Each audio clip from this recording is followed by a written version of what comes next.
Yeah, it's always a. Yeah, ta da da da. That's a good sound. Nice. Hello and welcome everyone to our webinar series, the last webinar in July, and I'm very happy to have very special guests here, which I would like to welcome. This is the two Jérômes from ENVEA, and also Jemsen is there. We do have some background noise, but as usual, the preparation went relatively smooth. And so, are we live, Jemsen? Is it working? Yes, it is on. It is live now. Okay, that's very good. That's great. Okay, yeah, the last webinar in July, and I know many people are now heading to the summer vacation and the summer break, but like I said, I'm super happy to have the guys from ENVEA here on board, and I think we can add another interesting insights, not just on the analyzer, but also on the sample handling and the philosophy of ENVEA in this background. So before we hand over to you, I think, Jemsen, it would be nice if you can shortly, first of all, say hello. I always forget we need to say hello to all the people out there who are joining us, and it would be super happy, as usual, if you can just leave a short comment. You can also leave a comment if it's working fine. Sometimes we do have some problems and some issues in LinkedIn for the people to find the right access. So if there's any problems, just let us know, and allow me shortly to hand over to Jemsen to Singapore. Yeah, so greetings from Singapore and hello to Germany and to France. Hello. So, Jemsen, how's everything? Everything is super. Everything is super. Should I take this opportunity to share my screen? Yeah, I think it would just be nice that we have the let's say official starting of the presentation here. So, like we said, this is the last webinar in July, and we are very happy, as we had ABB in the beginning, then we had Siemens, and now I was very happy, Jérôme LOUAT, that at the beginning when I talked to you initially, and you said, "Hey Jörg, I like this idea, and we would like to join," and I saw the efforts you guys were taking. In the preparation. So I really want to thank you. I think it's very interesting for us to understand more about ENVEA and to understand more about the sample handling of philosophy of ENVEA. Yeah, we here in AGT-PSG, Jemsen, maybe if you can just shortly go to the next slide, we claim ourselves that we have the vision of the perfect sample gas solutions. So it's our main topic, the development and the production of the sample handling systems, which are gas sampling probes, heated sample lines, and gas conditioning systems. And we also would like to take the opportunity, because in July, in our webinars, we had with ABB, Siemens, and now finally ENVEA, big names, big analyzer companies. So we use the opportunity of maybe the summer break. Some of the people might be traveling in August, but still, we were thinking we want to continue this webinars here. And so our next webinar in August, in 2 weeks' time, will be sampling system design and configuration. And then in 4 weeks from now on, we will also talk about the ATEX environment and the ATEX solutions.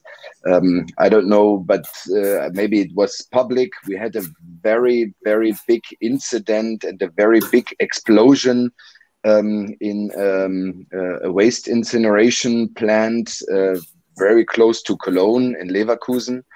And I think that really outlines how important safety is. And so we would be happy to share our knowledge and our view on these type of equipment. Okay, so 5 minutes gone, and I think now it's time to hand over to the dear colleagues from ENVEA. First of all, we have two Jérômes. Yes. And I would like to it's give not you easy,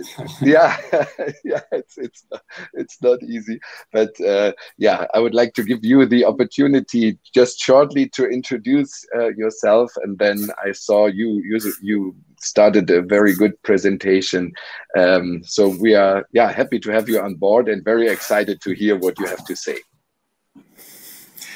Yeah, so maybe I can start. So I'm Jérôme LEFRANCOIS, and I'm working in Environnement SA, previous name, and ENVEA since now more than 25 years. So I was there at the beginning on the quality control department, doing the training for the people, making the test on the analyzer and doing such a thing, and then moved to the sales department now a few years ago, I would say more than 10 years, 15 years maybe. And I was, in charge at the beginning on the French market, especially for the ambient air market, or the network. And then I moved to the Emission, and now I'm in charge of part of Europe and America. So I will also have the role of the product manager for the CEMS gas equipment, and I will be back on that. But you know that we have different branch and different business unit that are manufacturing different products. So I'm taking care about that in the French business unit. Okay, thank you very much, Jérôme LEFRANCOIS. Jérôme LOUAT, may I hand over to you? So Jérôme LOUAT, I joined the company more recently than my colleagues. I'm only there for 9 years. And so previously I worked in other company also on environmental monitoring and safety monitoring for gas and particulate. And then I joined ENVEA to take care of Asia market mostly, where I had the chance to meet James in Singapore. And we also met in Beijing, Jérôme. I remember. And in Beijing also later on. But the first people I met from PSG was James in Singapore, and also product management for ambient air before, but mostly now only on Asia market area management. Okay, so you are Jérôme, the same as I am, and Jemsen. We cannot fly, we cannot travel, so this is a new situation for all of us, right? Yeah, exactly. Yes. We learn to do new things. So different way. But Jérôme, I saw ENVEA was also exhibiting in the China conference just recently, right? Yes, we have a team in China who is made of people in Beijing, so they can attend and organize the exhibition there, like in India or in the US. We have local teams. Okay, very good. No, that's what I saw. All right, okay. Now I'm gonna add the presentation to the stream, and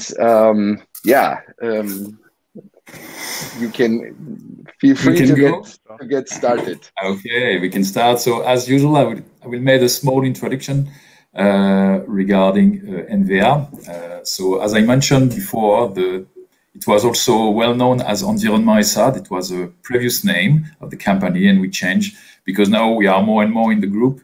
And so it was nice to have a new name for every people, to have a new identity.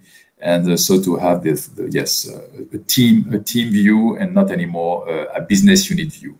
By the way, since when is that? Since when is the name ENVEA? I think it's 4 years now. I think. Oh, I don't have it. Okay. 45 years. Yes, it's quite recent. Okay. Yes, it was a big change, so it's always something that you take time to think about. But yes, now it's down, and I think it started to be well known everywhere. So just on few words, we are around 700 people now worldwide. So I will be back on that. We have a different business unit for our hub for R&D and manufacturing, and we have also for sure a subsidiary. And the turnover in 2019 was 100 million euro, and unfortunately the outbreak came in between, and we didn't reach the same target number last year, but it was still good, hopefully. So we are again a manufacturer, so we are producing analyzer mainly. This is our main task and main role, and we are the company was founded in 1978, and we started first by Ambient Air, and I will be back on that regarding the sampling device. You will see that there is a certain sampling device that we were using because yes, we have this first step ambient air market and the analyzer for ambient air that makes different from the emission one. So as I told you, we have mainly three hubs for R&D and production. So for sure one in France and also one in Biarritz, in the southwest of France. For the surfer, it's a well-known place. You have also in two business units in Cambridge, but now I think it will be only one bigger in Cambridge.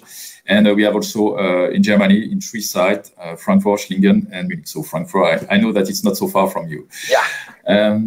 So for sure, we have to cover all the quality, I would say, certification according to those production. And we are, I think, now up to date for that. What is important also is we are not only covering our local market, but we are acting worldwide. As I mentioned, we have few subsidiaries, China, India, America, and also Europe, in Italy, for example, and in Belgium. And we are after working with usually exclusive or I think long-term partner all over the world and in more than 80 countries, globally speaking. Mm-hmm.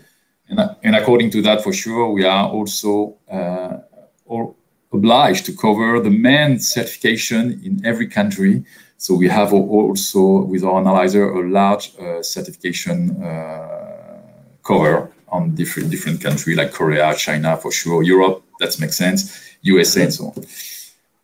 After, yes, also for the number of analyzer, we give you this two numbers, but it's around 30,000 analyzer for air monitor that we sold all over the world, and almost 25, even now I think more emission analyzer, I would say, or system, because as we will talk about, this is not only analyzer, this is system and with a sampling device. Wow, impressive numbers, I must admit. Yeah. Mm-hmm. Yeah, we have, it's a company that we are working in this field for 43 years or now, more than 43 years, and we are focused on that. I think we don't have for the moment other type of activity. So, we are acting, I would say, as a solution provider for our customer. So as you can see, we are acting first, and we start by the ambient monitoring system. So it means all the information that you can have in your city, in your country regarding the quality of the air, the index of quality. Some, not all for sure, we have some competition, are covered by our analyzer. Yeah, as always. We are also, the second step is the emission market. So where we are today, and we will talk about that today. We develop also with external growth, a large now activity inside the process. So with emission and process, you give an industry covering for our customer. And for sure, in ambient or in emission, one important part is also the data. So we also have this in our portfolio, the development of software, data acquisition and handling system for ambient air, but also for emission. Okay. Yeah, thank you for this overview. In addition to that, for sure, the services, the integration are added services that we can provide to our customer. But I think Jérôme can show you some of this equipment in our showroom today, and I think he will make you a short visit. Yeah, very good. So, Jérôme, let me put you on a solo layout. Okay, so now we can... everybody again. So just want to show you some real equipments of today, of course, and before. So if you're interested to technology history, this is our first analyzer in 1978. It was a sulfur dioxide ambient analyzer. If you know the history, SO2 was the first pollutant that were regulated and looked at from the air because of the acid rain to the environment. And that was a chemical, actually, a chemical analyzer to collect the water and analyze the acidity in the air, and that could determine the SO2 level. And so, of course, that's a 40-year-old analyzer, just for the memory. And today, if you look at the new last generation SO2 analyzer, it looks like that. So wow. yeah, we can compare the progression of technology. That's pretty amazing. So that's for indicative measurement. I show you also the reference analyzer. So that's regulated for measurement of air quality. So this is a typical cabinet having PM10 and SO2, NOx, CO analyzer that are used today for monitoring.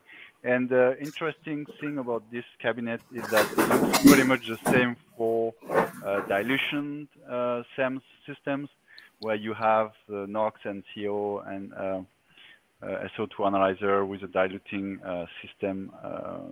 So it was very popular before in the US especially, and it's still used today in some application, and also for stack testing, a lot for RATA in the USCP area countries, of course, US. So Jérôme, for my understanding, there's a different, let's say, analyzer modules, and it's possible to combine them, or how does it work? So in the world of ambient air, each pollutant is measured by a separate technology, different technology. You have chemiluminescence for NOx, you have UV fluorescence for SO2, UV absorbance. So each gas that you want to measure have a separate technology, and so each one is made in a different rack, in different modules. And okay. Because it is integrated in cabinet, then you just add them to your system when you need. That's why it looks a little bit bigger than the, let's say, more traditional NDIR multi-gas analyzer. Yeah. Okay, that's interesting. What is interesting and is that, of course, those technologies were the first developed, and they are still today the reference technology in ambient air, but also in emission. And so, for example, when you want to prove or compare your NOx analyzer or your SO2 analyzer, you will compare to this kind of technology to do the RATA and the relative audit or the Qual2 for Europe. You will mostly use this kind of reference. So as we manufacture them for ambient and also for emission sometime, that's very interesting to have them both in-house. And also today, I think most of the attendees know that the limit of emission around the world are going down quite quickly in many countries, and so maybe before having a general multi-gas analyzer was fine, but today in some countries where the limit of emission are getting too low, then you need to start looking again at some specific technology that were developed for ambient air. And that's a very interesting time now, where depending on the countries, on the gas, on the application, you have to mix these different technologies on your system. Yeah, I think that's a very interesting development, even or what means even for us, but also for us, because I mean, the sample handling components, for example, when we talk about washout effects, when we measure SO2, for example, the washout which can be sourced by, or where the cooler can be a reason to optimize this, is a very important task, right? And so I think for the entire industry, this is something we need to understand. It's a super opportunity to lower the limits, right? Yeah, you're correct. The technology is important, but the sampling, when you get lower in the limit, is also absolutely critical. It's become more critical actually than before. Jérôme, sorry, one question back to the ambient. Okay. Where is that located? Where is it installed? Where is typical places where you would install this ambient measurement? So usually they are set all across the city, nearby the roads. So you have usually for mega city like Paris area or Beijing, you have maybe between 50 and 100 stations spread across the whole area. For different purposes. Some are made to measure the traffic pollution. Some are located nearby industrial zone. So there are different kind of stations depending on what you want to monitor exactly. Okay, and if I may ask, because I never had the chance to ask this, how is the sample handling done? I mean, because we had a big discussion, for example, I remember in Germany, you know, when all this diesel discussion came, there was a big discussion, where are we putting these stations and how are we doing the sampling? Because, I mean, when you put it on a street, you might come to different results than when you put it away from the street, for example. Absolutely. That means, So, again, So that is a big topic, and of course the result can change. The result of an individual station can change depending where you put it. Of course, if you put it 1 meter from the road or 10 meters from the road, you're going to see a quite different result in NOx, for example. So this is the job of the monitoring network team to decide and justify where they are installing the station and how they treat the data of those stations depending on where they located them exactly. So that's not easy. And then when you model it, when you model the pollution, you have to take that into account, of course, in your calculation. So that's a big topic. Yeah, you're right. Okay, no, just interested. Because you know some of the cities in Germany, they said, okay, we do not have so big problems, and then there were some NGOs and other groups, and they said, yeah, but you are not sampling, you're not measuring at the right place, right? So, and again, this is something which reminded me of we had the same debate in France on the opposite side, because actually when you measure the road, the European rules let you put the station up to 10 meters away from the road, and there was some debate. In France, the stations usually are very close, and in Germany, we heard that some city put them at 10 meters. And then obviously it looks quite different, even you're measuring the same things. That's right. That's a debate we had. Okay. Yeah. Thank you. So this is just an overview of some process activity we are developing now. So this is to monitor some parameter inside the plant. So this is a waste incineration plant, as you mentioned before, and this is to measure some powder and dust and materials flow inside the process of the plant to control what's going on. So that's something we believe in will be very, very important in the future to reduce the pollution and increase the efficiency of all the industrial plants. And so that means, Jérôme, that would be the area of process. This is not emission in your understanding. Okay. Exactly. Okay. So you indicate the measuring, the sampling points, and the measuring points, and And now we are on the emission part. So after ambient, ENVEA started to get interested in emission together with the air pollution community, where of course when you started to track the emission in the air, then you want to control where it's coming from. So of course the main source was industries and transportation. So there was some regulation for car and trucks emission on one side, and another one for industry emission control. That was in the 80s, and at this time ENVEA acquired the emission division, the recently created emission division from Schlumberger. I think you know the oil and gas famous company.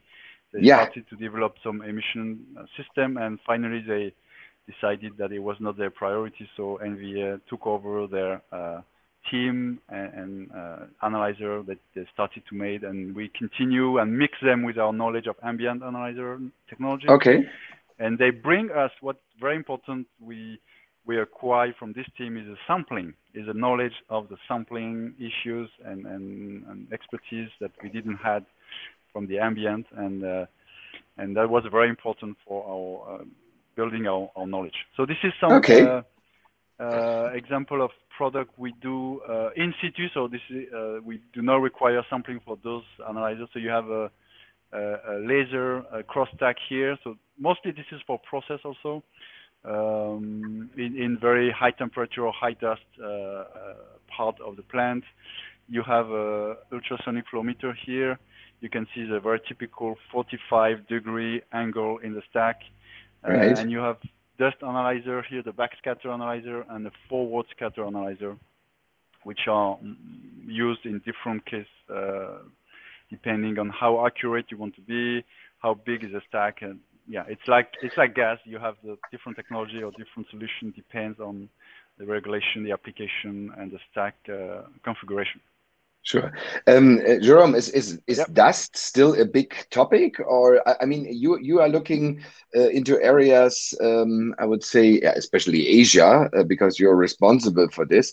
I don't know if this is very sophisticated what I say now, but I have the feeling that the first thing in these countries they try to solve is the dust pollution. Is that right? Is this also? Yeah, so this is another very, very good similarity between ambient air. Ambient air, PM10, PM2.5 is a top parameter that everybody is worried about. So I think Jensen from China, we heard that expression every day, PM2.5 especially.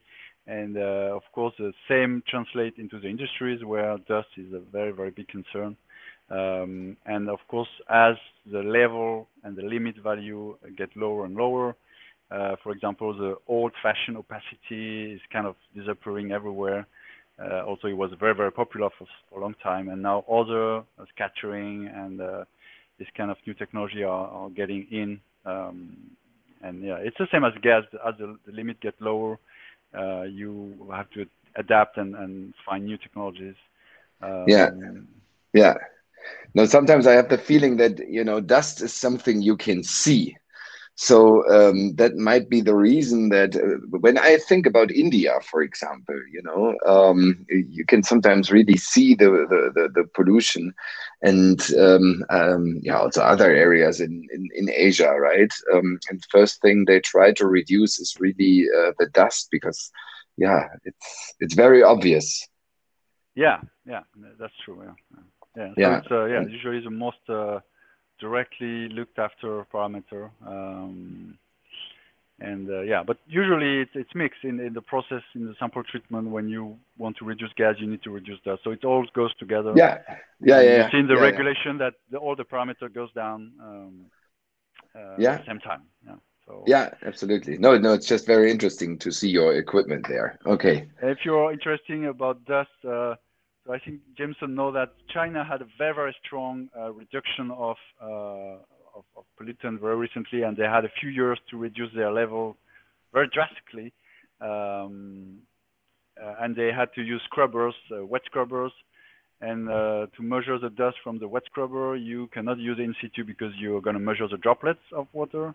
So you need extractive dust analyzer, and then you can find the same kind of problem as with the gas, with the heated line and then sampling probe and big instrument like that, where you have to extract the dust from the stack with a heated line, with very, very complex and more expensive system. But we can do it. So we sold many, especially in China, but I think India now is also looking at this, because wet scrubber is really the quickest way to have a strong reduction of pollution from your stack around the world. Yeah, very efficient, and then you right? have a very wet sample. So again, on the sampling side, I will be quite a topic on how to handle this very high humidity sample. So yeah, interesting topic. Absolutely. Okay, so let's go directly on the sampling technology with Jérôme now.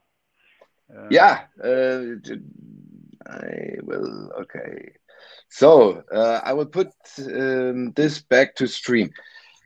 Jérôme LOUAT, thank you so much. I think yeah, it's just for those who are waiting for that, we are now going to talk about the gas extractive system. So we will see an analyzer just after. Okay. First introduction on the different sampling technologies. Yeah, that's right. Yes. Thank you for sharing this. Yes. I think we have a short introduction regarding the sampling and the challenges that are linked to extractive sampling systems. So for sure, as Jérôme said, we are talking about today extractive gas system. Why? Because more and more there is, I think, parameters to measure, not only one, but few. And one, I would say, economic and interesting solution is to have a multi-gas parameter instead of one by one, as we mentioned, for example, for the ambient air. This is in this way, we have a different parameter to measure.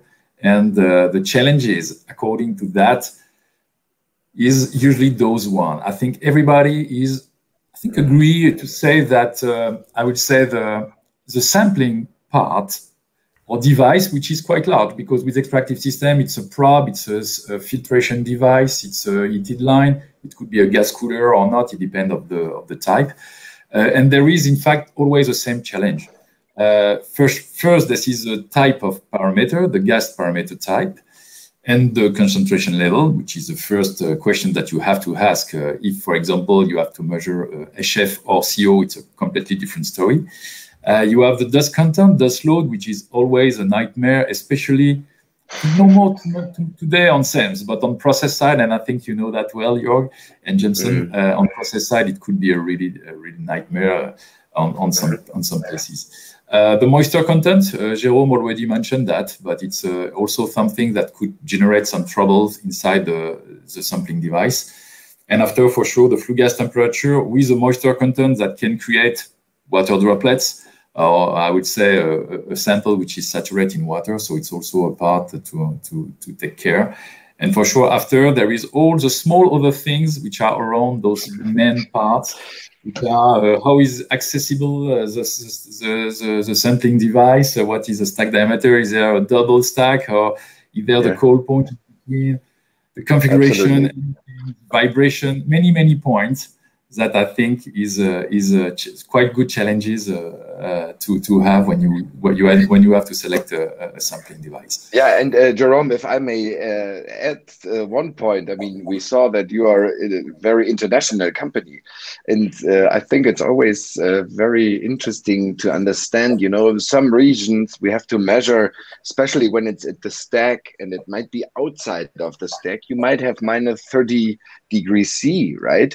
And in other areas, when we look at the Middle East and other areas who now study, So we could also add the location of the measurement. I mean, you said that here in the ambient conditions, but yeah, absolutely, we are sharing the same challenges. So just we want to have this graph just to sort of summarize according to the type of parameter. Then for sure you will not choose or select the same type of device for sampling, because simply some sampling devices are not able to cover some parameter. Why? Because there is a solubility of gases and so on. So if we are started from the bottom, I think you can see here the main parameter, which is usually those ones that are requests all over the world. So for that, for sure, you can use gas cooler, and so what we call cold type of sampling. We have the dilution again. Maybe you are not so usual with that on your side, but I think dilution is something very popular, for example, or familiar in the USA for measuring those compounds, because you can have a long distance transfer without heating anything, and you can use Ambient Air Analyzer, the one that we described.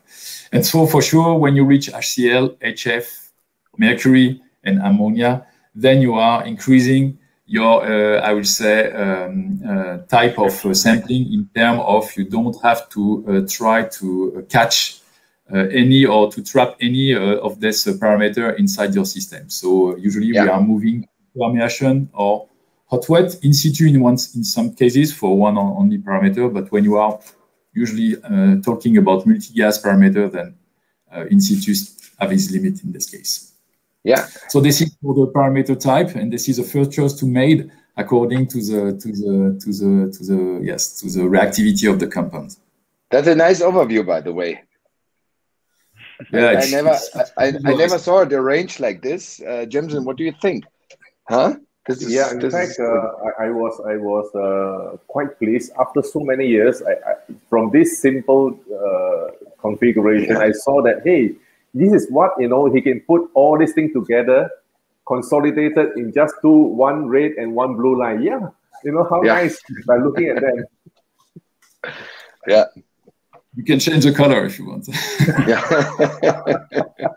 No, I think I fully agree. Based on the complexity of the difficult gases. Yeah, in fact, all technology are not equal according to parameters, and you have to make the good choice. Yeah. Yeah. After, for sure, the two other one, which are the one everybody think about, is the dust and the moisture. The dust, because for sure it can create also a lot of problem like clogging if you have a small, I would say, humidity in addition. And for sure, the analyzer are not able to support a lot of dust inside, because when you are talking about multi-gas, then you are usually have a mirror chamber, and so dust is killing that, I think, and it's reduced the signal. So it's an important point to remove the dust. Everybody is agree on that. The moisture also, and the moisture impact on CEMS is even worse, because it can damage really the analyzer. So for sure, it is very important to remove the moisture if you want to use a cold dry equipment analyzer, or if you don't, then in this case you need to keep the moisture in the sample, and so to have everything on the high temperature to avoid any acid dew point or dew point clearly for water. But the risks are multiple, and then there is a large also interference of this parameter, moisture or water, we can say, on the infrared, which is the most usual technology to measure, I think, a lot of gases, especially the one that are CO, CO2, SO2, and NOx. And also, in case you are using chemiluminescence equipment, this water could also interfere with that. So it's really something to take care when you have, I think, this moisture, and the moisture need to be always removed, if possible, for the cold dry equipment. Mm-hmm. So this is a classic two other things. And one just a short picture, maybe you know it already hit, regarding, for example, SO2, which is a solid gas, like we talk NO2 or ammonia or HCl or HF. Here, if, for example, you measure SO2 after a gas cooler device, and you can see that when you are dry, then there is absolutely a perfect effect. You can measure the 25 ppm without any problem. It's stable, clear, no problem. But as soon as you put a humidity mixture in, and that you had moisture, then even on the gas cooler, you can have an effect. And so this is not something that is that could be it's not it's significant value. It's been 3 ppm on the almost 20. It's almost 10% of effect. So for sure, after you have injection of additive that you can use the gas cooler system to reduce this effect. Yeah. But this is a risk if you are not using a proper technology, or just a single stage, for example, not a double, not with the injection, to have effect on the measurement behind. So the humidity is. Jérôme, maybe this is something I can just shortly say, because we have this new developed MAK20 gas cooler. Because this is something we are always fighting for. I mean, our industry, our niche. We had some webinars about that, and there's always a huge discussion. There's two main parameters when we talk about gas coolers in the background of emission monitoring. The first one is the outlet dew point. So everyone is expecting a solid and low outlet dew point, even if the conditions are changing. I mean, you guys are pretty much aware of the challenges you have when you go to a certification to the German TÜV, or the requirements you have to meet there. And at the same time, you have to make sure that you optimize, let's say, the washout effect. And I think this is really something where also the development never stops. I'm pretty happy with this new MAK 20 version, because we managed to reduce the washout effect, and at the same time we have a very stable and low outlet dew point. But there will always be a washout. I think we have to be very clear and very fair to say that, I mean, this is maybe one of the biggest. Yeah, there's, and I mean, SO2 is always the worst component. There's also a washout on NOx, but it's not as heavy as compared to the SO2 washout.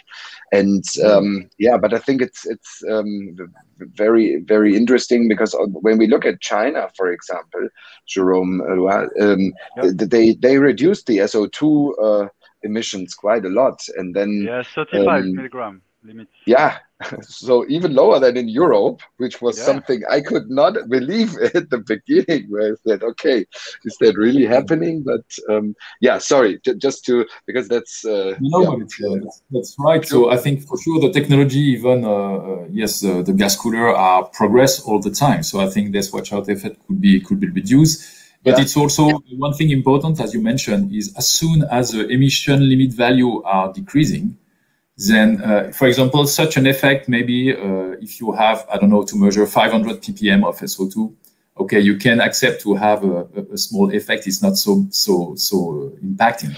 But if you are near from the emission limit value on the very low measurement level, then you have to think about, is it the right technology to use or not? And certainly it's the right one, but you need to have this I would say, this thinking and this reflection when you are build your system and choose your sampling device. Yeah, absolutely. Thank you for sharing this. Yeah.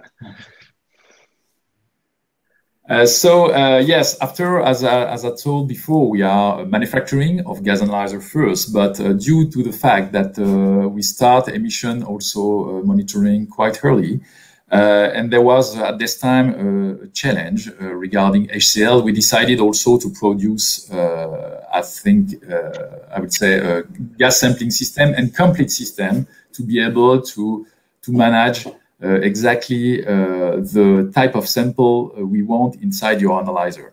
So we have quite large of equipment available, and different technology, because some are cold dry equipment. It means that they are not supporting 180 degree inside. Some are hot wet, so it's why I put CD for cold dry and hot wet for HW for hot wet, and ES is for IS is for in situ.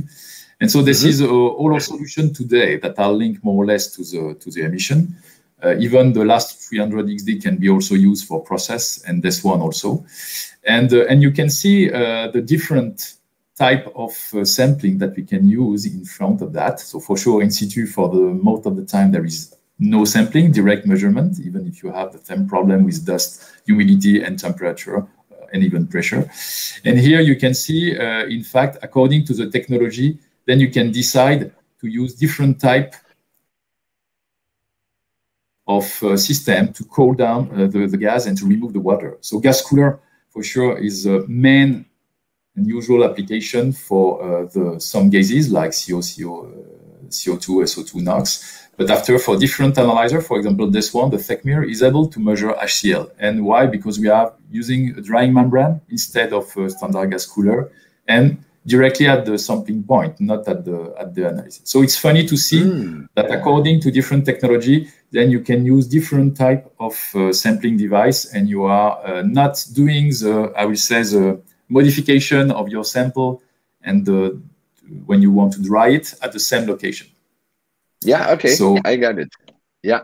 And the dilution is something also that is really at the top, and it's something nice in some cases for some specific application. I know it's very popular and familiar in US, And it was at the beginning also in many countries, because you can use a standard ambient air analyzer. It means small concentration or low concentration analyzer instead of high concentration analyzer. So it was just to illustrate that. Yes, please. Okay, so this was the reason I was always asking why dilution, and I know that in the US it's quite common. So that's the reason they could use lower. They have a producer of analyzer, like, you know, Thermo, Electro, and also Teledyne, API, or some others that are at the beginning, like us, mainly specialized in ambient air market. And so we start also the emission market with dilution, because we have also this kind of analyzer. So it's here to illustrate that. You know that Jérôme showed you a cabinet in the showroom, and it was a cabinet with ambient air analyzer. If you put in between a dilution probe and a dilution module inside, then you can use those analyzers that are usually made for very low level of concentration. We are talking about ppb and not ppm anymore. But because of the dilution, you can manage that, and you have no heated probe in between. So you can have a long transfer, more than 100 meters, without any problem. Because this is made to reach even sometimes 150 to 180 meters. Okay, so now I have to say, Jérôme, if you use our heated lights, you will not have a problem, even if you have a very long light. But okay. Yes, it's too long. It's too long. So this was interesting. But there is also the limitation, which you can see here. You cannot measure O2 because you dilute it. You cannot have the O2 information directly, so you need to go back to in situ for O2. You can only measure SO2 and CO and NOx, but for example, ammonia is not very performing with that, or some other compounds are difficult to measure with the dilution. So it's nice for certain application, mainly combustion, but there is also a lot of limitation. And today, I think, except in USA, but in many countries, this system is not active anymore. I think that people are moving to standard, I would say, extractive device. Like I will explain after. So in the cold drive extractive, what is the objective is to always filter the dust for sure, primary and secondary, and then after to cold. And as I already showed, the way to remove the water, the moisture from the sample can be done by different type of technology. And here you can see according the application. Then you are facing, for example, incineration plant with HCl, cement plant the same. All which is incineration, there is some parameter like that which are quite difficult. So for sure, you cannot use exactly the gas cooler, and in this case, this is a permeation. But the principle is the same: extract the dust, heat or not the line, but remove the moisture, and then after analyze. And after you have different technology like CLD, NDR, and NDUV. One thing maybe which is now famous but not so well known, it was a permeation type of sampling, which is in fact to remove the water but without a contact between the sample and the material. And so this is something that we start to use in the years 90. Especially for the incineration program in France, there was a regulation for that, and after World War, and there was a way. It was a smart way to remove the water without changing the internal parameter. It means not removing the HCl, not removing some compounds like HF and so on. So this is a principle that I want to highlight because it's different, but it could be interesting in some cases. Yeah, I mean, I must admit, I'm impressed by this technology. When you look at this, there is no SO2 loss, zero. Yeah. So and you have a negative outlet dew point. So if you look at this, I must admit, when I first came into this sample gas topic, I was thinking, this is the perfect sample gas cooler. No, honestly, when you think about it, and then I mean later on, I understood why there is still let's say a market for standard heat exchanger for standard sample gas cooler, no matter if they are a compressor cooler or thermoelectric Peltier cooler, because I think the maybe disadvantage of this technology is if there is some pollutions inside the gas stream, like ammonia, that would destroy the membrane. And this is a membrane, a Nafion membrane here, and so with some compounds you can have I would say the membrane can change, and after it works, but it works not for a long time, and after the problem is linked to the cost for the replacement of the membrane. So that's probably another part which is a little bit, let's say, the limitation of this superb technology, right? That really brings you that the operation, and we always discuss, okay, how big is the filter surface in the probe so that you can run your measurement with low maintenance effort. So that's maybe one other kind of disadvantage of this technology. But interesting. So also a little bit more high price compared to the standard system. So again, we are using that usually when there is HCl and when there is ammonia, for example. Then, like we said before, we are usually moving to hot wet. Why? Because this will be too much expensive, because if you have to replace every 3 months the membrane, which is usually made for stay 1 year, then the cost will increase. Operation cost will increase. So the risk against benefits. Also very interesting for the very, very low SO2, for example. So it's we still have a market for that, but it depends with the place and it depends the application. It's not for every application. But the interesting thing is a very low dew point that you got at the end. Yes, you're right. So it's a real dry system. Then after we move, there is a hot wet technology. So in this case, you stay at 180 degrees, hold the line. You remove just the dust and go. And so for sure, in this case, you have a multi-gas analyzer, infrared, or using FT-IR technology. And this is today the analyzer that are the more powerful regarding the number of compounds they can measure, and especially the compounds that are, I would say, quite difficult to measure, because the risk of trapping them is important. So we are talking about HF, ammonia, HCl, and it's not mentioned here, but also mercury. Mercury, obviously. Interesting. It's another topic. And after, just for mention, this is in situ. So in situ could be the perfect analyzer sometimes, but again, usually to have many parameters is quite difficult. You have to multiply the laser or the technology in situ, and after you still have the problem linked to the moisture, dust, load, because the system needs to see and to be able to measure in the small amount of parameter inside, for example, a large dust load.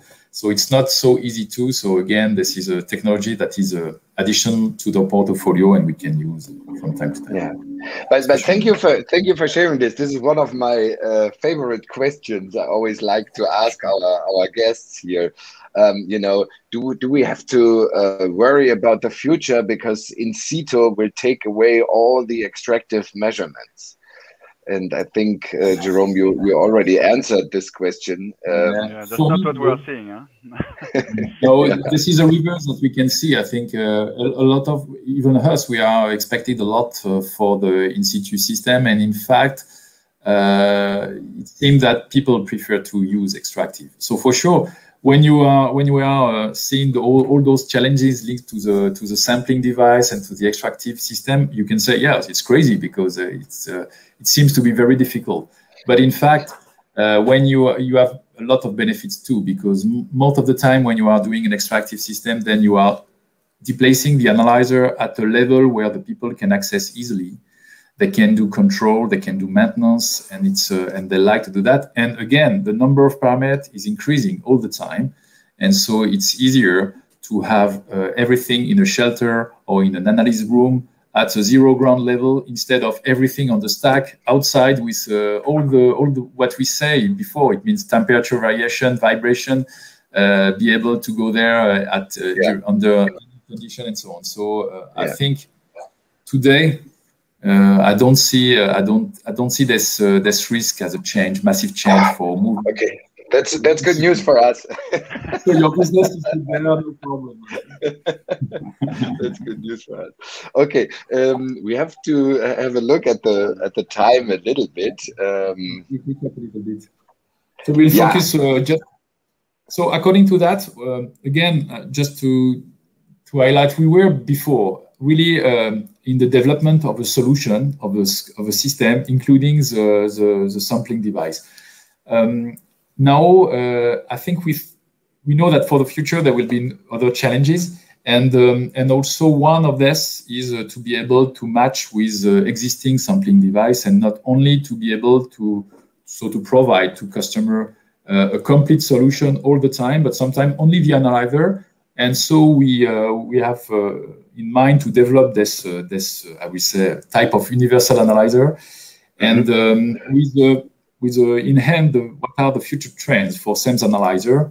And one thing which is now very important for ENVEA, and we already apply it on the Ambient Air Analyzer, and we started now to implement that inside the Emission, is the eco-design.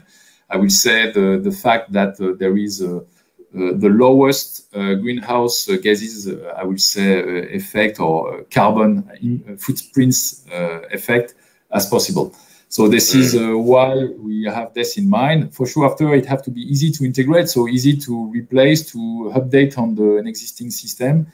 And now operation is also one big target, because operation costs are sometimes important. And so it's very interesting now when you design a new system to think about the operation cost, and to have an easy operation like AutoCAL, a lot of things. So it's quite the MIA 9000E, which is a brand new unit in the company. I think we have now 1 year, and it's just freshly confirmed as a CAL 1 certification for Europe. We developed this analyzer with this optical, with this target in mind.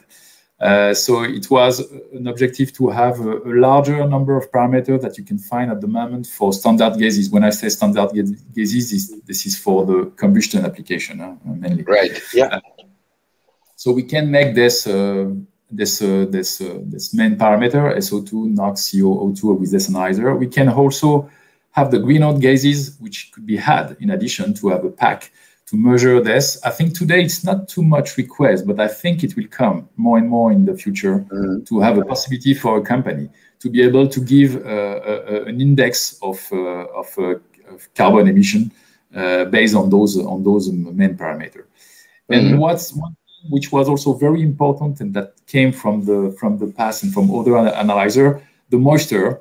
To protect the analyzer, to have a long lifetime, to have operational costs that are very reduced too, it's important to be able to protect the analyzer in case it could happen that the moisture reach the analyzer, and in this case it can swap and protect itself against, for example, pollution of the mirror or clogging inside the system. Sure. So it's the main feature of the analyzer. And so is this the equipment Jérôme LOUAT is going to show us now? Yes. Or? So yeah. Okay. Sorry to be a little bit pushy. If you want, because the time is absolutely. Sorry. You can swap. No, it's okay. It's okay. So I hope it's easy to visit. So this is a difficulty of showing a rack analyzer, because it's basically a box with a screen. So I'll try to do my best. So as Jérôme mentioned, so it's a new generation analyzer we try to do. I don't know, can you see here? Yes, we can see it perfectly. Okay. It's great. So just to, I use a trick here. So actually, the analyzer has a web server. So part of the new features that we think all analyzers should have in the future is connectivity and being able to be controlled remotely by the operator. So here, I put a Wi-Fi key on the USB port, and then the analyzer is a Wi-Fi spot now, and we can access to it from, so here on the Wi-Fi, but in your office, if you have a TCP network in your factory, then you can control. Can do the same, right? So this is a screen, I'm sure you can see. So you have the gas. Where is the, not here. So you get an overview of the functionalities, like you were handling it directly on the analyzer, right? Yeah, exactly. It's the same. It's the same Yeah. feature. So you have the gas. Maybe maybe you can put the buttons directly on the analyzer. We can also see that. But I think the important thing is to see the different components. Yeah, you can see the component. I'm not sure you can see directly. Yeah. No, we can. It's good. Yeah. Perfect. Okay. And what we wanted to show also on this side. So as we mentioned, there was the greenhouse gas and the water here. So that's an interesting question also for you guys as a sampling manufacturer device. If the analyzer can give you the water level in real time, can you use that information to optimize the gas cooler or do something? Now we use for safety, like if you can put an alarm if the water is above one limit that you decided, you can switch the pump or do something. But that's a nice question, Jérôme. Actually, I think this is something interesting for our future. If you go to standard compressor cooler, the reaction time will be not very fast. But I mean, there is a regulation of the cooling power. In thermoelectric, that might be a little bit more interesting.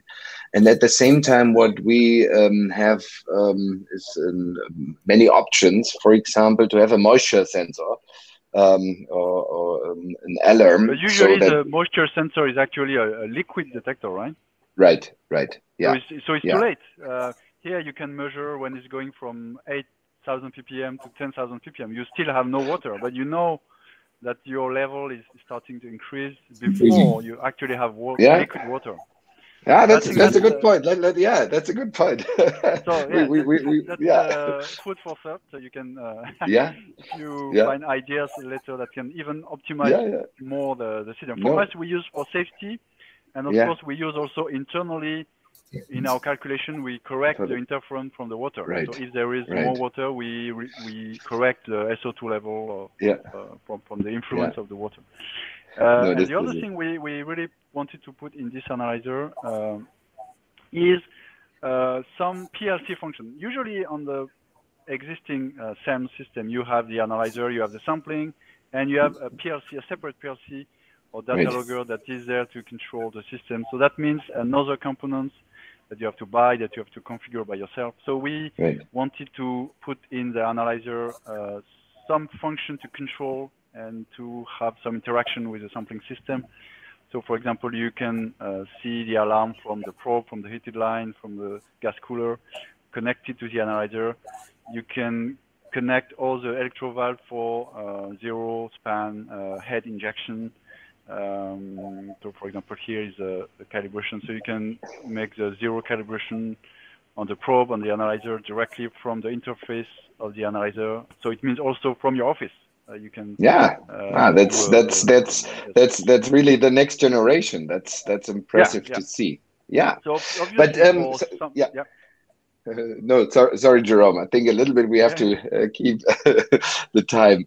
I think it shows two things which are very important to us. On the one hand side, the development of analyzers still continues and goes on, and I really like to end this super interesting webinar here with the picture you show us, because it's now it's black, but what we saw before, I think it was just super good. No, you're back. It was just super good to see how how analyzer and sample handling system have to be combined together, and only if the two things work in perfect harmony, we can expect good results. And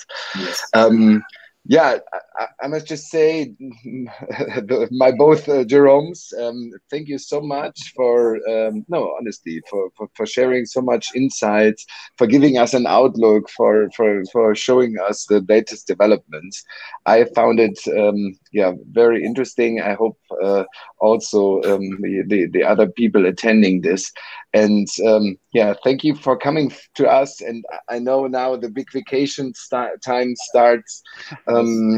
I wish you very good vacations. Again, thank you for joining us here, and all the audience. In 2 weeks, we have more time again to talk about the sample handling component itself. But it was super interesting. Have a good time. Thank you. Bye, everybody. Au revoir. And bye-bye to Singapore. Thank you, guys. Bye.